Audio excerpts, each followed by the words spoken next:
우리가 인생을 살아간다는 것은 혼자서 살아가는 것이 아닙니다. 나를 지지하고 나를 인정해주고 나를 격려해주는 그런 존재가 없다면 아마 이 세상을 살아갈 용기와 힘을 우리가 경험할 수 없을 것입니다. 근데 아까 이제 예배를 시작하기에 앞서서 좀 우스갯소리로 너무 더우니까 좀 떨어져 앉아 이렇게 했지만은 실제 우리의 삶에서 여러분의 삶에 함께 할 수 있는 친구가 없다면, 도와줄 수 있는 누군가가 없다면 정말 인생 재미없을 것입니다. 나를 이해해주는 친구, 나를 위해 기도해주는 그런 성도들, 그리고 오랜 시간 함께했던 우리의 이웃과 모든 사람들은 우리가 인생을 살아가는 데 있어서 정말 중요한 존재일 것입니다.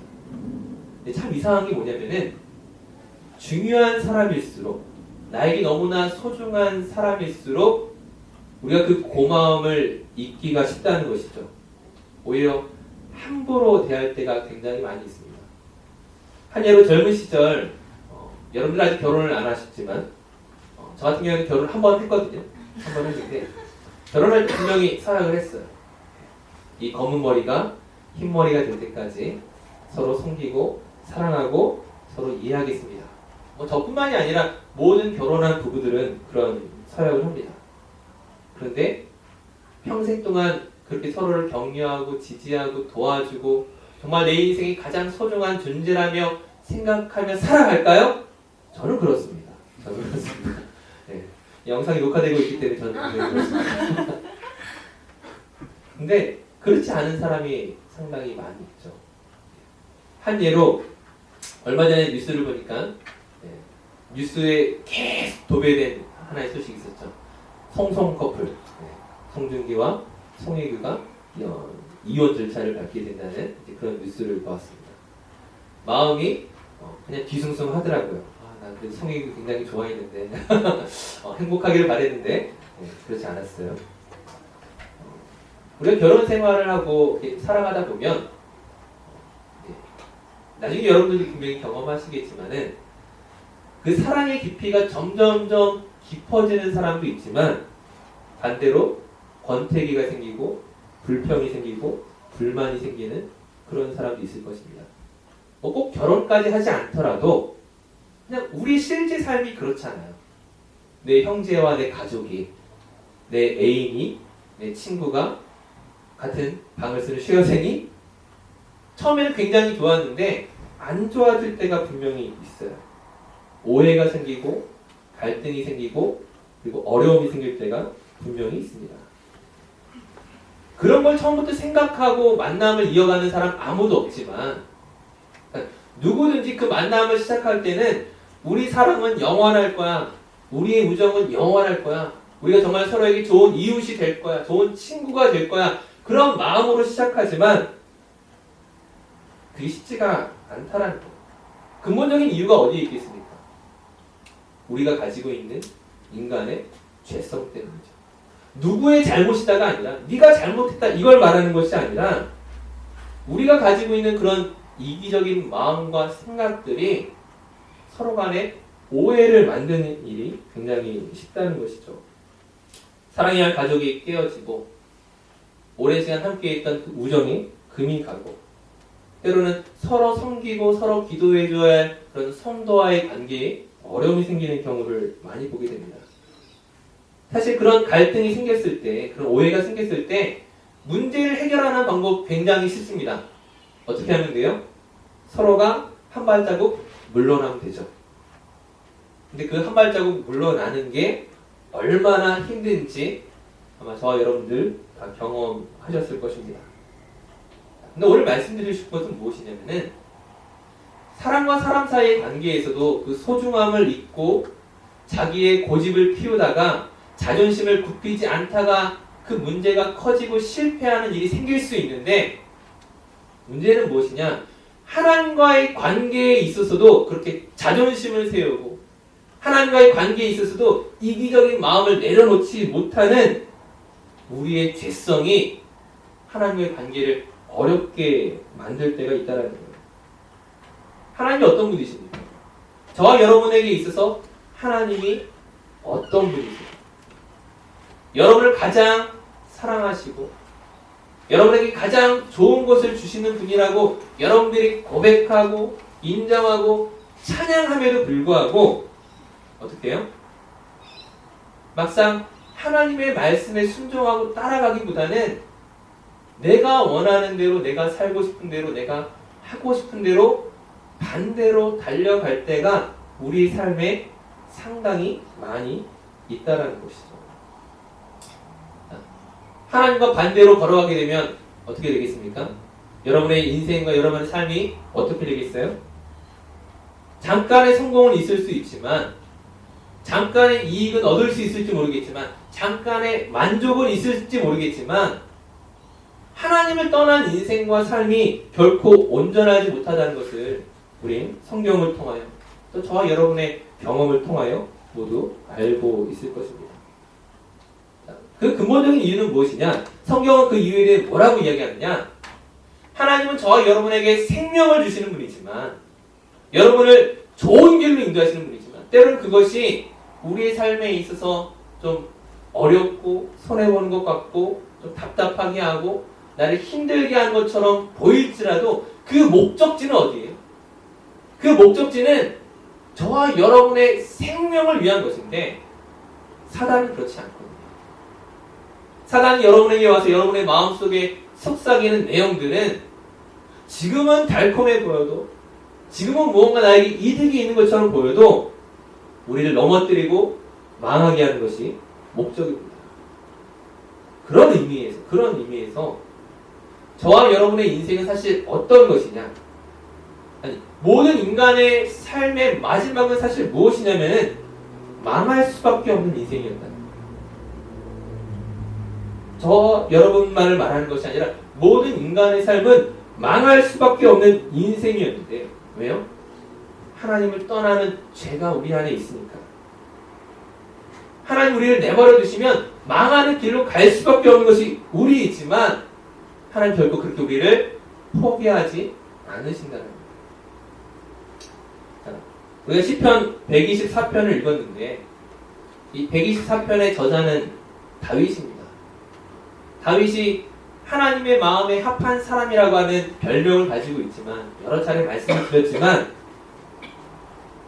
정말 다윗의 인생이 하나님을 쫓아가고 하나님만을 따라가고 하나님과 동행했던 사람이었습니까? 한 번도 흔들림 없이 한 번도 조그만 욕심 없이 하나님만을 쫓아갔던 사람이에요.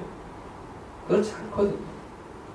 우리가 잘 알고 있는 사건 중에 자기 부하였던 우리아를 죽이고 그 안에 밧세바를 빼앗았던 사건뿐만 아니라 우리가 그 다윗의 가족 안에서 일어났던 그 수많은 사건들에 대해서 살펴보았던 것처럼 그의 잘못된 인구 조사에 이르기까지 사실 굉장히 많은 실패가 있었어요. 즉 하나님과의 관계에서 실패가 있었고 만약 하나님 그것에 대해서 징계하시기로 마음 먹으시면 끝날 수밖에 없는 인생이었다는 거. 완전 망하고 말았어야 되는데 어떻게 해요? 하나님이 기회를 주시죠. 나단 선지자를 보내시고 갓 선지자를 보내시고 그리고 또 다른 여러 사람들을 다윗의 인생과 삶 가운데 계속 보내셔서 개입하셔서 어떻게 해요? 다윗이 완전 잘못된 것들을 막아서게끔 하시는 거예요. 다윗 네가 틀렸어. 그 길이 맞지 않아. 하나님이 원하시는 것은 다른 것이야. 계속적으로 이야기하신다고요. 물론 다윗이 그 음성을 듣지 않고 하나님 보낸 선지자의 말씀을 듣지 않고 다윗에게 찾아왔던 어떤 여인의 말을 듣지 않고 내가 원하는 대로 계속 고집을 피웠다면 망했겠죠. 완전히 망했을 것입니다. 하지만 다윗이 자기의 침대를 눈물로 적시고 하나님의 뜻에 자신이 돌이키기 시작했을 때 하나님 그 다윗을 용서하시고 건져주시는 분이십니다.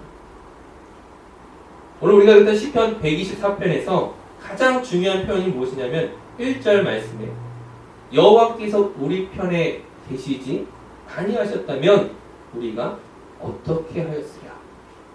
하나님이 내 편이 아니었다면 과연 내 인생은 어떻게 되었을까? 하나님이 다윗의 편이 아니었다면 다윗의 인생이 어떻게 되었을까?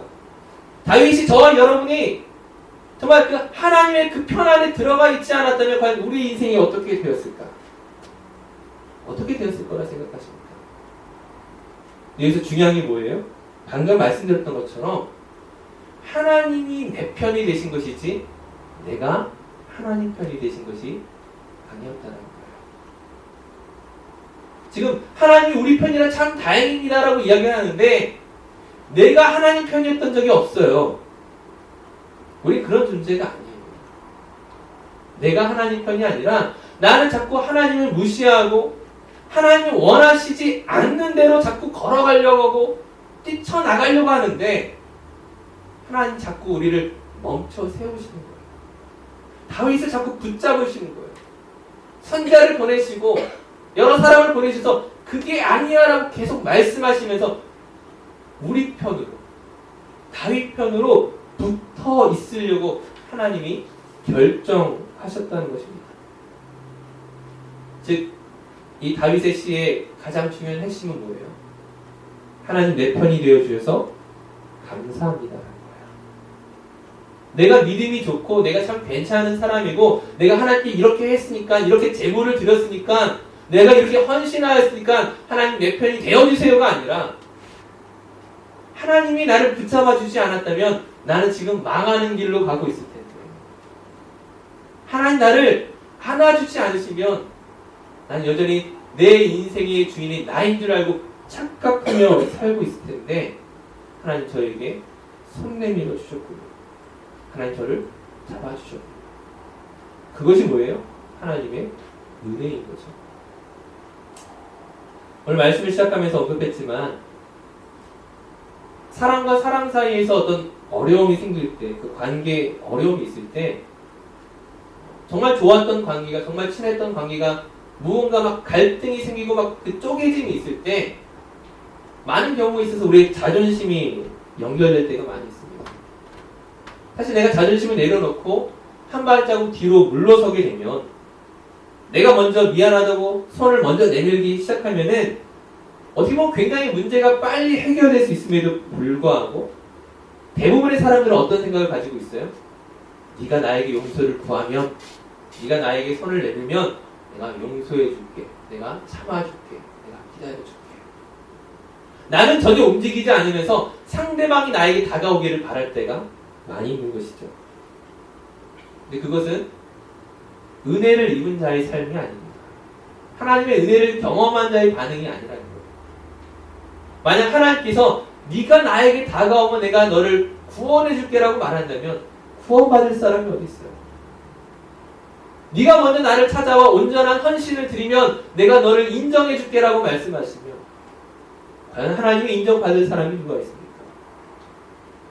우리가 구원을 받았다는 것은 하나님께서 저와 여러분에게 한 발자국 다가오셨다는 것인데 그 사랑을 경험한 우리가 또한 다른 누군가를 향하여 한 발자국 다가가는 것이 마땅함에도 불구하고 우린 여전히 또 다른 누군가가 나에게 다가오기만을 바랄 때가 많이 있다는 것이죠.